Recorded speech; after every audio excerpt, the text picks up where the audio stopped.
Halo Mam, oke, kembali lagi dengan saya Ma Evin. Pada saat ini kita akan bercerita tentang pengalaman saya, apa itu belajar dan bagaimana mengajar anak kita di rumah tanpa bantuan dari luar atau outside help. Oke.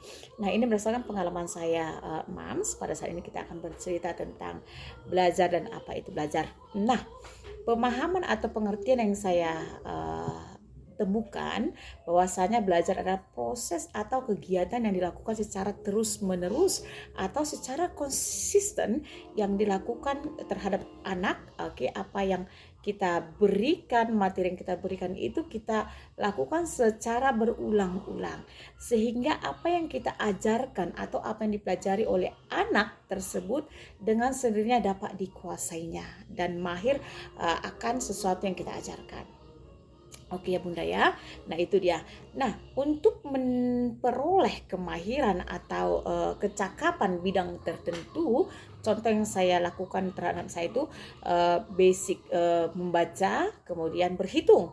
Nah untuk menguasai basic ini apa sih yang harus dilakukan Bunda? Yang kita lakukan adalah konsisten dan dilakukan secara berulang-ulang terhadap materi yang sama. Apa itu artinya Bunda? Kita harus membekali anak itu dengan basic skill. Nah, basic dasarnya itu kita fondasi dengan kuat sehingga nantinya ketika kita melatih anak dengan sesuatu yang lebih kompleks atau yang lebih sulit, dia akan sangat mudah. Kenapa? Karena dia sudah bisa basic skillnya. Oke, contoh ya Bunda ya. Si anak tidak akan bisa membaca tanpa mengenal yang namanya huruf. Oke. Nah, ketika si anak sudah mengenal huruf, dia belum tentu bisa membaca. Karena apa? Banyak kaidah-kaidah yang harus kita stimulus anak tentang kemampuan membaca tersebut, kemampuan dasar. Oke, contoh yang saya lakukan terhadap anak saya. Sebelum dia bisa membaca, kita mengenalkan yang namanya huruf vokal terlebih dahulu. Tidak semua huruf ya Bunda, tetapi huruf vokal. Nah yang utama itu untuk mengenalkan semua huruf itu saya menggunakan yang namanya media. Nah oke, ini media ya Bunda, ini semuanya media. Oke, media apa saja yang bisa kita buat sendiri, oke, ataupun bisa kita apakan sendiri ini dari kardus bekas yang tidak terpakai, bisa kita manfaatkan ya Bunda. Nanti kita akan sharing bagaimana cara membuat media.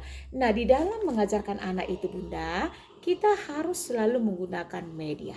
Oke, di mana saya memahami bahwasanya dalam belajar itu ada 3 hal. Yang pertama itu tentang konkret material atau materinya itu nyata, ada wujudnya. Oke, ketika kita berbicara tentang kita tidak membayangkan bahwa saya itu A itu bagaimana, tidak. Oke, kita berbicara A, ya A wujudnya. Oke, ketika kita berbicara I, A, I, U, E. Nah, ketika kita berbicara huruf vokal, kita harus melatih anak itu dengan wujudnya itu harus ada. Nah, setelah anak bisa di huruf vokal, nah kita nanti blending. Oke. Nah, yang saya ingin tekankan adalah bahwasanya belajar itu adalah proses yang dilakukan secara berulang-ulang sampai si anak itu mahir. Itu ketika kita ingin mengajarkan kemampuan membaca. Yang utama adalah basic skill. Nah, apa itu basic skill? Kemampuan dasar. Kemampuan dasar itu adalah sesuatu yang sangat dasar untuk dikuasai si anak. Nah, di dalam membantu anak belajar di rumah Bunda, jangan pernah lakukan yang namanya hafalan. Contoh, ini contoh kita out of the topic lah ya.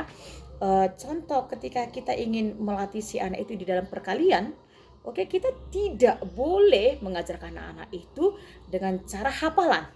Karena itu akan menjadi short memory atau memori singkat. But the important thing that we must to do, the first aspect that we have to do is practice. Yang utama yang kita lakukan itu adalah latihan dan memahami and understanding about the topic dan mengerti tentang topik tersebut. Contoh, ketika kita mengatakan bahwasanya ini, Nah, begitu banyaknya ini media yang kami lakukan ya Bunda. Ini masalah perkalian. Contoh, ketika kita berbicara 2 kali 2, itu berarti kita melatih anak itu dengan wujudnya. Artinya ketika kita ingin mengalihkan 2 kali 2, kita harus bisa meletakkan bahwasanya ada 4 benda atau apapun itu kita masukkan ke dalam kotak yang isinya 2 Jadi dua kotak itu isinya 2 ya Bunda. Jadi ketika si anak itu belajar itu tidak abstrak, dia itu melatih kemampuan anak itu tanpa membayangkan, tetapi memahami dan latihan. Nah, ketika si anak memahami materi yang kita ajarkan, baik itu kemampuan membaca, baik itu kemampuan berhitung Bunda, dia akan sangat mengerti ketika kita itu menyampaikannya itu dengan cara yang menyenangkan. Oke, jadi yang saya tekankan kepada anak saya itu Nami, dia itu sudah belajar itu, saya melatihnya itu di usia 1 tahun 8 bulan. Bayangkan Bunda ya, 1 tahun 8 bulan itu pun sampai sekarang di usia 4,5 tahun, dan saya tidak bisa menggaranti dia itu bisa membaca. Oke, tetapi stepnya itu berlahan-lahan, biarkan dia dengan cara yang sederhana, tapi nantinya di satu titik si anak itu akan mahir. Contoh, ketika saya mengajarkan si Itonami itu, dia yang di belakang saya mengajarkannya itu di usia 1 tahun ya Bunda, yang itu ya 1 tahun 8 bulan. Oke, dan dalam hal membaca, dan syukurnya ketika kita lakukan itu secara konsisten dan berulang-ulang, di satu titik dia sangat memahami. Oke, bagaimana pembentukan bunyi, bagaimana membedakan bunyi, bagaimana merangkai bunyi menjadi kata. Nah, itu dia takjubnya kita ketika kita mendampingi anak bersama belajar setiap hari itu. Durasi waktunya sekitar 5-15 menit paling lama sehari. Oke, bayangkan saja seperti kita menabung. Oke, sedikit demi sedikit pasti hasilnya akan sangat membahagiakan kita suatu saat nanti. Nah, itu yang anak saya yang ketiga. Nah, kalau yang kedua, saya mengajarinya itu di usia TK berhitungnya. Oke, dan sekarang di kelas 2 SD dia sudah memahami konsepnya, bukan hafalannya.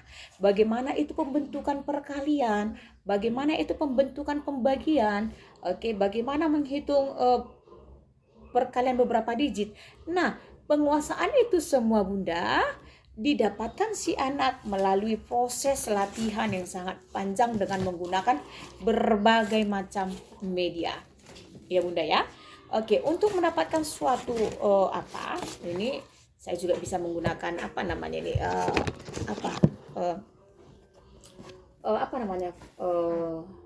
plafon atau itu asbes ya Bunda ya. Oke, bahwasanya ketika kita berbicara 2 kali 2 itu sama dengan 4. Dari mana ini datangnya Bunda? Kita harus jelaskan si anak. Datangnya 4 ini dari mana? 2 kali 2 ini datangnya dari mana? Oh ya, kita stimulus dulu anak dengan mengisi berbagai macam benda-benda. Oke, kita isi Bunda.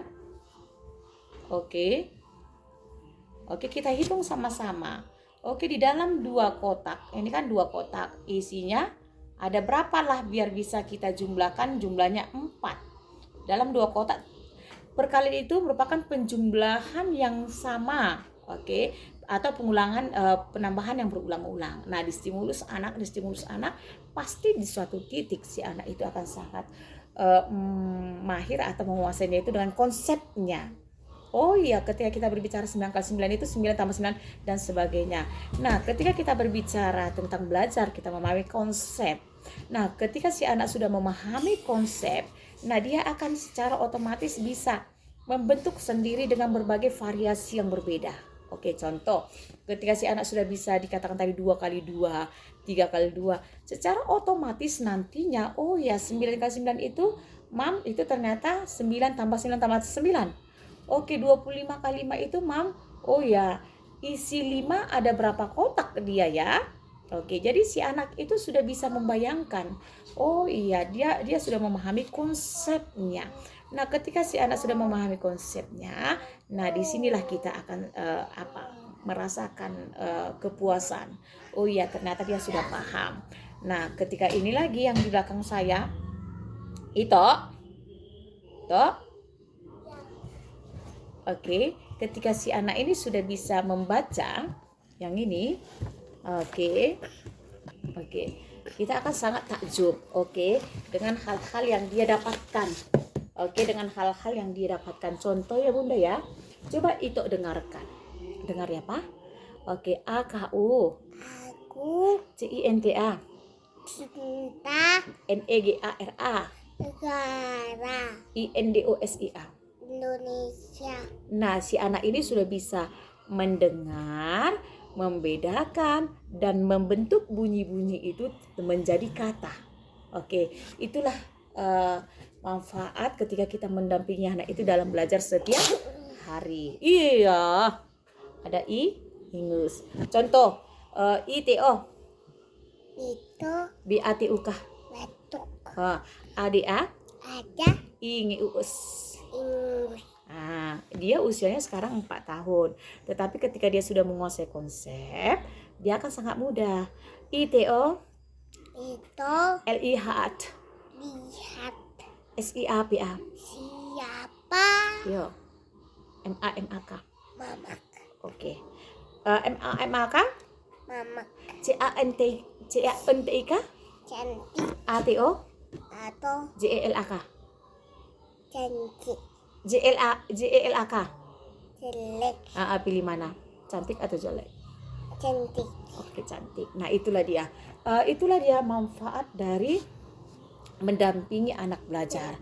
Dia tidak merasa tertekan, tetapi step by stepnya itu, dia ketika dia sudah menguasai ini, dia bisa ini, lanjut lagi ke next stepnya. Ya. Give me your kiss.